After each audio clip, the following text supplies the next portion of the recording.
E aí, pessoal, tudo bem com vocês? Como é que vocês estão? Faz tempo, hein? Como sempre, dificuldades aí em produzir vídeo, produzir conteúdo para vocês, porque o dia é bem corrido.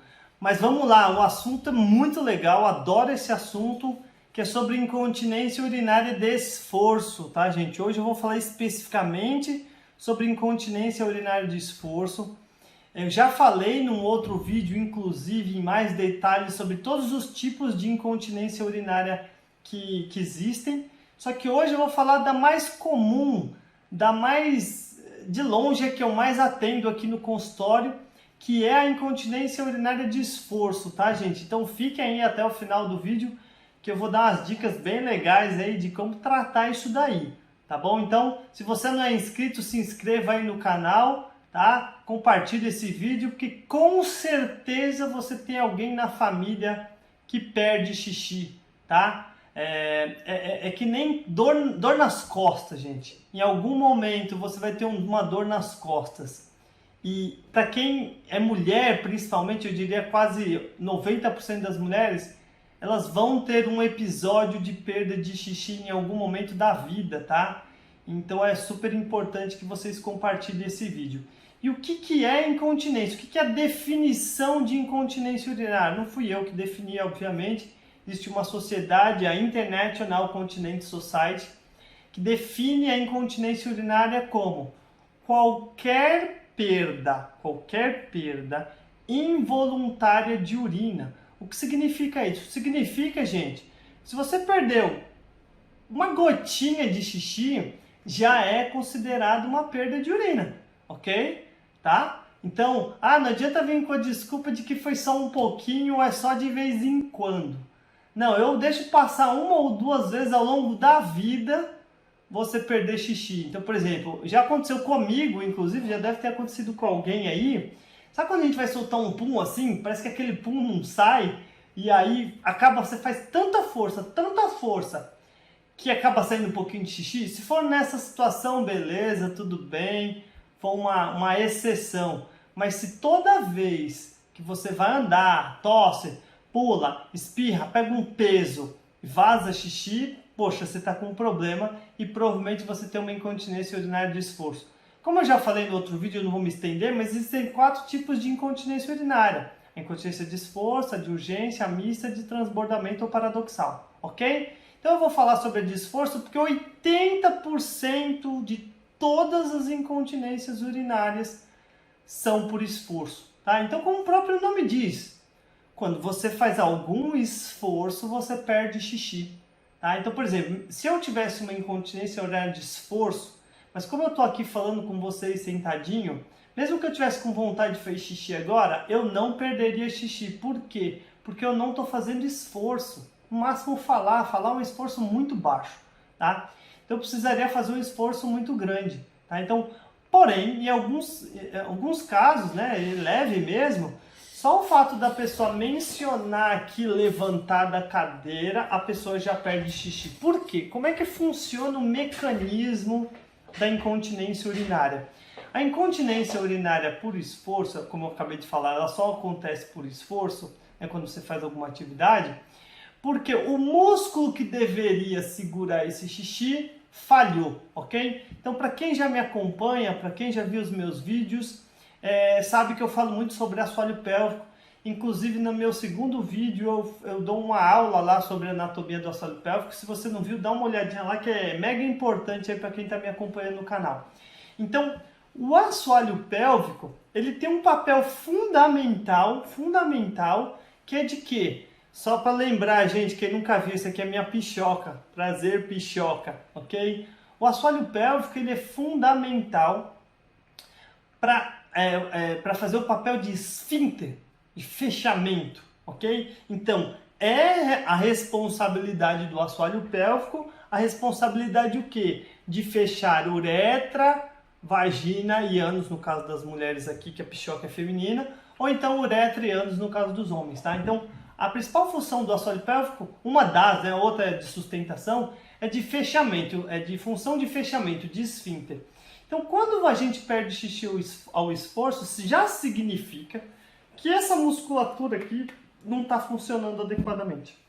ok? Então, gente, vocês precisam entender que nós temos uma musculatura ali e que essa musculatura, ela é a grande responsável pela nossa continência.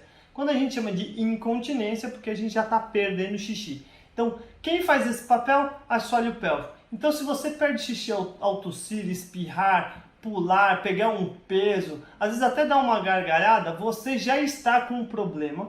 Você provavelmente está com um enfraquecimento, uma fraqueza dessa musculatura aqui de assoalho pélvico.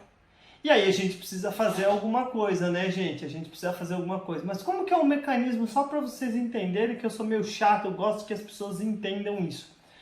A bexiga que está aqui, ó, não sei se vocês estão conseguindo ver essa parte vermelhinha aqui. Quando ela enche, aqui a gente tem a nossa barriga, não sei se vocês conseguem ver, como se fosse a barriguinha boa, né? Não é uma barriguinha grandona. Quando a gente tosse, espirra, pega um peso, a gente se movimenta, certo? Quando você vai andar, quando você vai levantar da cadeira, você usa o abdômen. Na verdade, qualquer movimento do nosso corpo, basicamente, a gente usa o abdômen. E a gente comprime quem? A bexiga aqui dentro. E o que acontece? Essa pressão aumentada na bexiga vai ser retransmitida para onde? Para cá, para a uretra. Então, se o músculo não estiver bem firme, esse excesso de pressão vai acabar superando a pressão do músculo. Agora que interessante, eu não tenho incontinência e eu pego peso na academia, que eu faço academia. Então o nosso corpo é tão perfeito que ele foi feito para, mesmo com a maior pressão possível aqui, com a maior carga nas nossas costas, o nosso músculo do assoalho pélvico ele tem plenas condições de continuar fechado. Então não vem com a desculpa de dizer que então é porque eu peguei um peso ou perdi xixi. Não. A gente tem a capacidade aí de segurar bastante esse xixi sem vazar, ok? Então, se está acontecendo isso, primeiro observe se foi só uma exceção da exceção, se não, você já tem que ficar alerta porque você provavelmente já tem um enfraquecimento de assoalho pélvico, tá? Por que eu digo enfraquecimento? Todos os pacientes que eu já atendi aqui, todos tinham enfraquecimento de assoalho pélvico, quem perdia xixi por esforço. Tinha outras questões também, né? Tinha outros problemas musculares, mas todos têm o assoalho pélvico enfraquecido. Então, o que a gente precisa fazer como tratamento, gente? Aí que vai a dica aí para vocês, para que vocês comecem a observar o corpo. A gente precisa reforçar essa musculatura. Mas olha que interessante, não é... Isso eu falo em todos os meus vídeos, tá? Não adianta você querer fazer esses exercícios em casa, gente. Eu já passei vários vídeos, vídeo de exercício, vídeo de força, resistência, coordenação, tá? Inclusive estou devendo aqui um vídeo prático para vocês, eu mesmo vou me filmar aqui, fazendo alguns exercícios, mas sempre lembrando, gente, para que você saiba usar essa musculatura, você precisa pelo menos fazer uma avaliação. Por quê? E essa é a crítica que eu sempre faço em todos os meus vídeos. Porque essa é uma musculatura interna, gente. Esses músculos aqui, eles são internos. O que significa que muitas vezes a gente não sente essa musculatura se você não tiver uma boa consciência corporal, tá? Então a gente precisa treinar esses músculos. Fora que quando eles estão enfraquecidos, muitos pacientes não conseguem nem contrair o basiquinho, eles não sentem. Então você precisa realmente passar num profissional, fazer uma avaliação, ver a condição desse músculo, para aí sim ele passar um treino específico para você. Todos os exercícios que eu passo aqui no meu canal, todas as dicas que eu dou sobre aperta e solta e tudo mais, são muito genéricos, gente. É genérico, cada caso é um caso e essa é uma verdade. Eu passo treinos específicos para aquele paciente de acordo com a minha avaliação. Então eu vi que o músculo precisa de um pouco mais de coordenação, vamos fazer exercício para coordenação. Precisa um pouco mais de resistência, eu faço exercício para resistência, não que eu não faça os outros, mas eu me dedico um pouco mais a isso. Mesma coisa para força, mesma coisa para explosão. Ok, gente? Então, volto a repetir, não adianta você querer fazer em casa que você não vai conseguir, ok? É capaz ainda de estar prejudicando a situação, tá bom, gente? Então, o tratamento em si ele é muito individualizado, mas vamos pensar aqui em formas gerais, só para vocês entenderem, tem que fortalecer, ponto. Só que olha que interessante. Se você for para academia, você não vai fortalecer essa musculatura, beleza?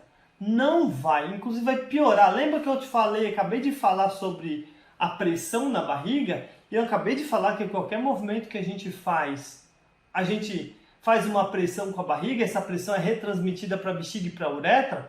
Aí você tá lá fazendo um baita de um agachamento com 200 kg nas costas. Você acha que isso vai ajudar a sua incontinência ou vai piorar?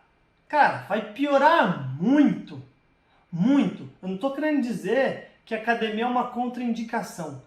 Porém, se você fizer um movimento errado, você está prejudicando a sua vagina, você está prejudicando a sua musculatura. No caso de algumas mulheres, sabe o que acontece? Que eu pego muita mulher aqui, malhadeira, que malha pra caramba e pega não sei quantos mil pesos nas costas. Sabe o que acontece? Mulher jovem de 30 anos. A bexiga sai para fora, filha. A bexiga sai para fora. Mulher que jovem com a bexiga para fora. Por quê? Porque você está fazendo força para fora. Quando você faz um agachamento, você faz força para dentro ou para fora? Você faz força de cocô ou não? Então, é esse tipo de consciência que eu quero dar para vocês, para que vocês, vendo esses vídeos, você, puxa, é mesmo. Pô, eu preciso passar num fisioterapeuta, eu preciso fazer pelo menos uma avaliação. Você prefere se prevenir ou remediar? Eu prefiro me prevenir. Você quer ficar com a bexiga baixa e depois ter que tratar, ou você quer ficar boa e já não tem nem o risco de ter a bexiga baixa? Você entende, gente? Então, assim, fisioterapia não é só reabilitação. Fisioterapia é prevenção também. Então, eu vou ficar por aqui, que eu sei lá quantos minutos eu já falei. Eu falo pra caramba, não tem jeito. Um assunto relativamente simples, eu acabo estendendo porque eu gosto muito do que eu faço, do que eu falo. Então, para quem gostou desse vídeo, se inscreve aí no canal, compartilhe com o máximo de pessoas possíveis, tá? E a gente se vê no próximo vídeo, que eu vou falar sobre incontinência de urgência, que é o segundo tipo de incontinência mais comum, tá? E que é um pouquinho mais complexo aí o mecanismo de incontinência, tá? Porque envolve muito mais a bexiga do que somente os músculos de assoalho pélvico, mas eu deixo isso para um próximo vídeo. Beleza, pessoal? Abraço a todos. Valeu, tchau, tchau.